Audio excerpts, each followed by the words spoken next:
emulate it in your own classes. For Stephen, we didn't get a video, but we got an animated video with some pictures of him talking. Hi, this is Stephen Carroll. And Andrea Pappas from Santa Clara University. Our way of doing introductions on the first day of class increases our students' motivation and engagement, and helps make them more self-motivated in their approach to learning. The key is to help students think carefully about their goals, and then to help them see how their existing beliefs and habits around learning get in the way of their ability to achieve those goals. In our classes, it sounds like this. Hi, I'm Professor Pappas, and I'm a professor that you will remember. Whoa. This is important. To start this class, each of you is going to introduce yourself. You will have a lot of freedom to define yourself in college, so this will be your first piece of critical thinking. Who are you going to be in this class? Your introduction should be memorable and should help us get to know you. Your introduction can be up to 90 seconds long and should be based on the following questions. Who are you? Why are you here? Where are you going? And what do you want? You have 5 minutes to prepare your introduction, and remember, it should be memorable. 5 minutes later, Professor Pappas introduces herself using the 4 questions. Then the students introduce themselves. We make it a point to visibly take notes as they do. Typically, students' introductions are remarkably unmemorable. When they're done, we give them a 5-minute break. Now let's reflect. I'd like to push you a little on why you are here. Who will volunteer to say more about your answer? I'm here so I can get a good job. Really? How does being here get you a good job? Well, it's not just being here. It's the degree that's going to land me that sweet job. How does that work? If I were to give you your diploma right now, how would that help you get this great job? Well, my resume will show that I'm a college graduate. That puts me ahead of people who haven't gone to college. Perhaps, but you are a first-year student. You haven't really gone to college yet. How will your diploma alone make you a better person to hire than someone else? Perhaps someone who has more experience because they didn't go to college. Okay, so maybe it's not just having a degree. But by the time I graduate, I will be more qualified. Good. So what will make you more qualified? Is it just being here and hanging out that will make you a great employee? Well, no, but I'll learn stuff along the way. Sounds good. What will you learn? I'll learn skills, you know, like in my major. Okay. But the guy who worked for 4 years instead of going to college probably has some pretty good skills too. Yeah, but I will have learned other stuff too, like principles and theories. He's only going to know about the specific projects he worked on. I'll know a lot more. I will have learned other things in other classes too, things that will help me do a better job, like how to do research. Plus, I'll be able to write well and to think critically. Aha! That sounds like a pretty good reason to be here. You're here to learn a discipline, but also to learn how to read and write and think critically. Those are the things that are going to help you get and keep that sweet job. So you need to spend the next 4 years focused on learning about your discipline and on learning to read, write, and think critically. How does this sound? Are those goals you're willing to work toward? Well, you make it sound like a lot of work. But yeah, I guess that's kind of why I came to college. We repeat the process with 3 or 4 other students until they see the pattern. We don't stop asking questions until the student explains what they need to learn or how they're going to be changed by school. The night's homework assignment is to write up a revised self-introduction based on the 4 questions. The point of all this is to prompt students to explore more consciously why they're in college, and to get them to commit publicly to their own goals for learning. We come back to each student's goals repeatedly throughout the course, especially when their behavior seems to contradict their stated goals. We ask them how what they're currently doing is supposed to support those goals, and then give them a chance to revise, either the goals or the behavior. This helps students see how their existing beliefs and habits often block them from reaching their educational objectives. It also helps motivate them to explore other forms of learning, and helps make them more self-directed learners. Following this first reflection, we guide them through a second debrief, this time looking at how their unmemorable introductions did not follow instructions, and how that undermined their ability to reach their goals. Now, in this website, which the URL for is on this that website I'm telling you about, there's 2 videos. You saw the first one. I'm not going to take time for the second one now. But the second one, they talk about the activities and press the students. So what are you doing to learn all this good stuff? But now what you see them doing here in this animation is getting students to do things, but then notice those questions, how they press the students to go deeper and deeper. So you're going to get a job. Yeah, well, how? What are you going to learn? Is that really going to do that? Is that really going to outcompete somebody with 4 years of experience? So press them on that. And the same thing with their activities. What he's trying to get the students to realize is get the students to be more deeply self-aware, both of the connection between learning goals, learning activities, not just formal learning goals in a course, but their own personal life learning goals, learning activities, and how their current activities are not in line with where they say they want to go. And if you really want to get a good job, which means if you really want to learn, you're going to have to change your learning habits. And so they work on that. Now, what's really interesting for him, he shared a couple things. He had a 2-page of single-spaced essay. Does this make a difference? And he shared a bunch of stuff with me. I'm going to just share a couple of highlights. One of which is at Santa Clara, they have the Dean's List. It's not grade point related, it's percentage. The top 10%, doesn't matter what everybody's grade point is, the top 10% make the Dean's List. So you assume at any given freshman class, roughly you would expect 10% might show up on the Dean's List downstream.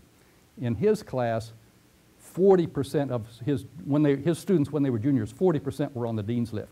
45% made it as seniors, which meant they kept getting better and better at becoming self-directed learners, effective self-directed learners.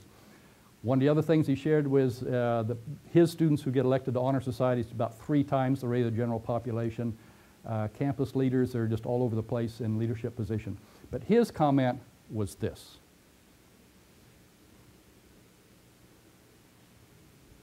The quality of the student work is better in every way after he finally spent this time. And he spent a couple sessions, beginning of the class, beginning of the course, working on this. So what are you doing here? The 4 questions, he calls them, and get them to think through the relationship between their activities, their goals, and what they're doing in college, etc.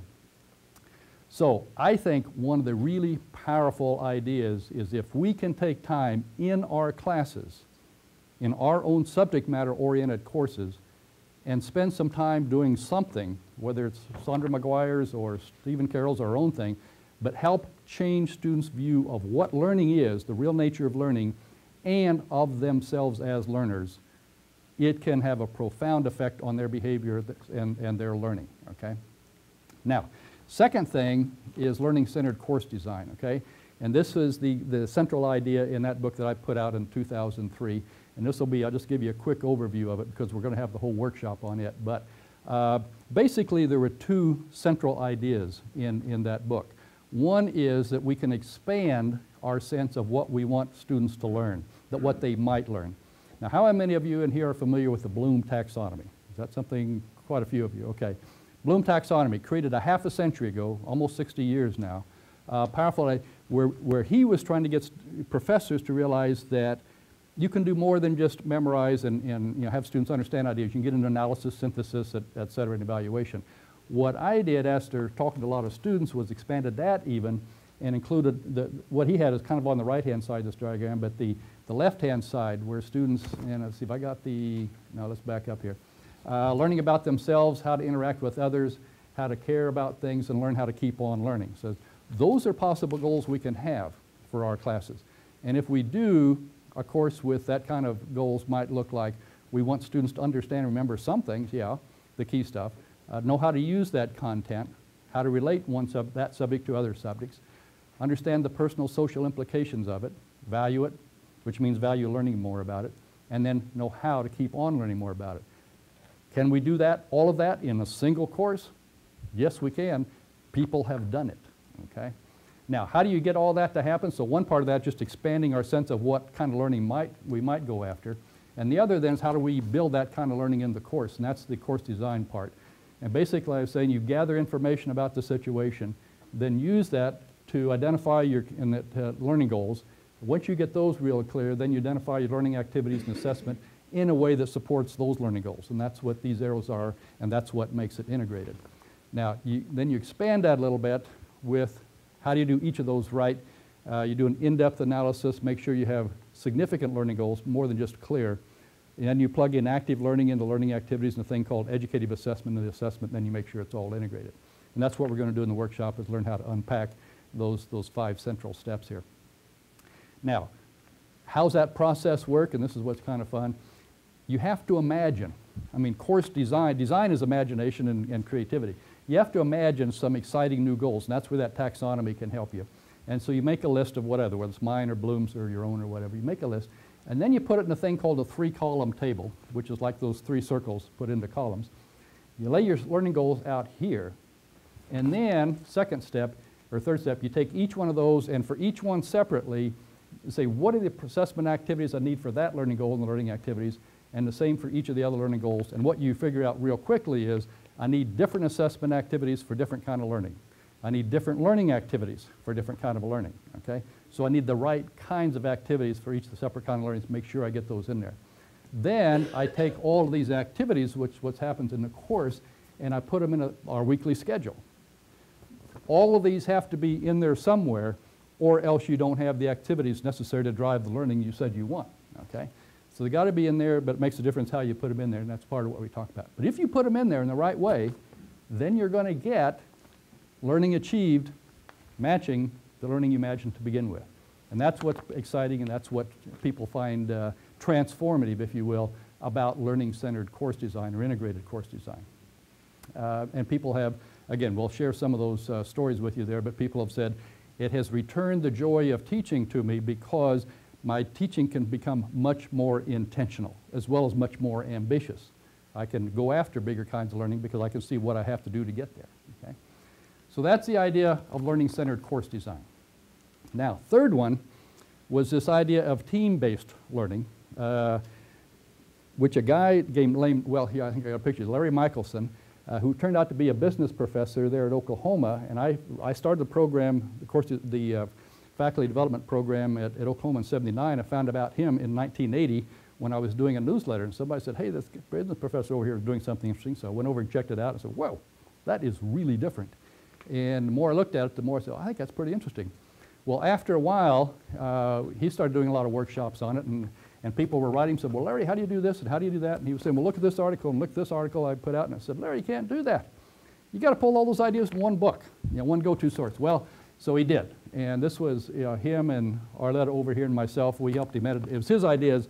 We just helped him get it down and held his arms behind his back until he wrote it down all in good shape. And in fact, I held his arms, and Arletta was the one that rewrote all the drafts that came in, and she was, if you read the book, you're reading what Arletta wrote. She's the only one who could sit down and rewrite all those drafts.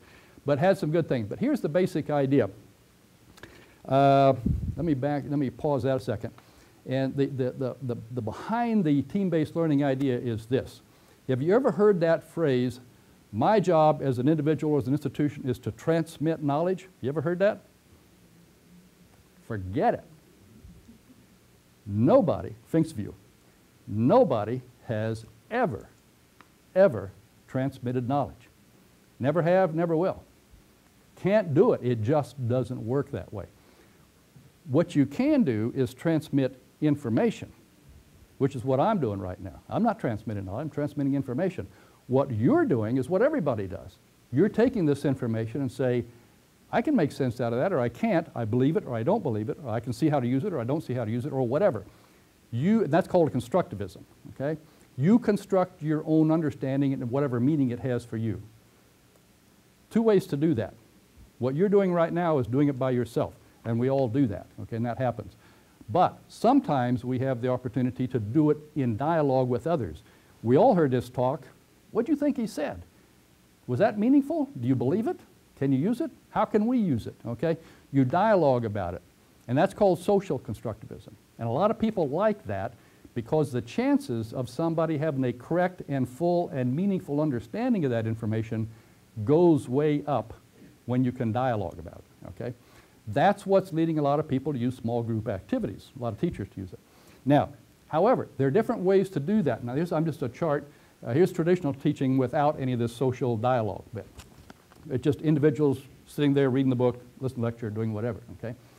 But you've got different ways of using small groups, one of which is what I call casual. Turn to your neighbor and talk about this, okay? Think, pair, share. If you've ever heard somebody do that, that's what that is. Think about it and just, you don't have to plan it ahead of time. You can do it on the fly, quick and easy, okay? But modest, better than traditional stuff, but modest in impact. The other way you can do it is what cooperative learning does, and there's some books out on that, say, I'm going to prepare a case study or a special problem and really make sure I've got information in there, a really good problem for them to work on, and give it to them, and a bigger bang, okay? True. Takes more work ahead of time, takes some planning, but you kind of stick it in the course and use it, and you get a bigger bang. The third way of use it is not just to stick it into the course with the same structure, it's to restructure the whole course. I mean, just restructure from the beginning to focus on how am I going to create high-powered dialogue about important problems in this subject matter. And that's what team-based learning does, somewhat like problem-based learning, okay? Used it in a very focused way, but with a totally restructured course. Now, when I say restructured course, here's what I'm talking about. This is like a 2-week timeline, okay? And here's what happens in team-based learning. The first thing that happens out of course. You give students all the reading. The reading is front-loaded for the whole semester, for that whole unit, okay, for that 2-week unit. Then, without any lecturing whatsoever, you give them a test on the reading, but in a kind of interesting way. You do it individually, take this test individually, multiple choice test, and then they take the same test immediately in class as a group. Predetermined groups. You have them set up in groups. Both scores count as part of the fourth grade, so they got to take both tests seriously.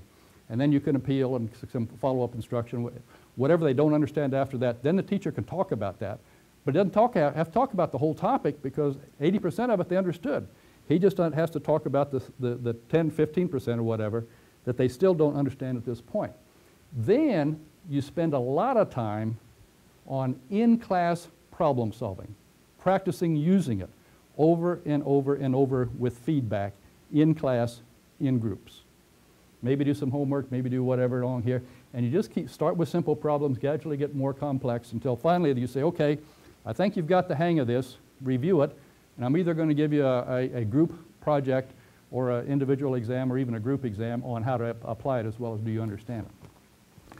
And what you see is the understanding of the content starts out fairly low after they've read it and nothing else, but just after the test and the practice, it gets up into the 80, 90, 100% range. So you don't worry about the partial understanding here. What you worry about is, did we end up where I wanted it? And then you move on to the next unit and begin that same sequence all over. That's what I mean by restructuring the whole course around lots of intensive small group dialogue. Now, when you do that, here's kind of the key elements of it. Larry's kind of figured this out over time. You have to form the teams in the right way. Strategically formed means you distribute assets. And once you form the team, you leave them alone. You just let them stay put. That readiness assurance process after the reading, individual test, group tests, and so forth. And then the key part is number 3. You've got to make sure, as a teacher, that you put together good problems for groups. And a lot of students don't like group work because the teachers don't understand how to give them good group assignments for groups. They give them assignments that are good for individuals, but that are bad for groups. For example, got a group of 6 people here. You all put together a 25-page term paper, okay? What's going to happen? Divide and conquer. You do part 1, part 2, part 3, part 4, so forth. Excuse me. She's kind of a blow-it-off kind of person, and she doesn't do her part. But Marcus here is compulsive obsessive. I got to have an A in this class, and I can't get an A if her part isn't done right. So what's Marcus do? His part and hers part, and he hates it because he had to do twice the work, and they both get the same grade. The root cause is it's a bad assignment for a group. So you got to give them where they make a good decision, things like that. And then fourth is, for that very reason, most of the time these groups will work out pretty well. But nonetheless, you've got to give them an opportunity at the end of the course to do a peer evaluation. How well did everybody in the group contribute to the work of the group? And then it has to feed into the course grade somehow mathematically.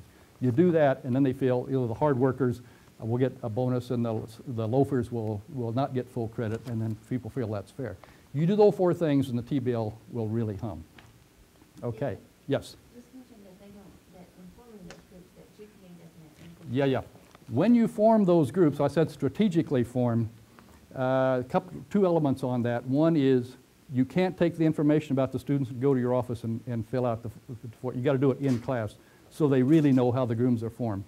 Second, You include factors that you think are assets and distribute them across groups, but the one asset you cannot use is GPA. Why? Because if we did GPA, that's one of the factors. Give me your name again. Susan, okay. Susan's a 4, I'm going to give you a bunch. Yeah, she's a 4.0, okay? And she knows that she's in the group because she's a 4.0, and she, you know, and a couple others. We put the 4.0s in every group, you know, one in each group. And she's a 4.0. So what's her attitude? Hey, y'all listen up. I'm the smart one in here. Listen up, okay? You don't want that. Whereas Martin said, I'm going to put you on the other side. Now, Marcus sitting here with a 2.0, and what's he saying? I'm not going to open my mouth. I'm clear the dumb one in here, and I don't want anybody to see it. I want to show off my dumbness. So he's going to shut up. That does not good for group work. Even if she has the 4.0, that's not why she's in here. She's in my geography class, and she's in this group because she traveled a whole bunch. And he's in this group because he had one other geography course before, or something like that, okay? It's subject matter relevant factors, but not GPA, because that creates bad thing. Is that the key? Good, okay? Now, I want to show you a short video on this one.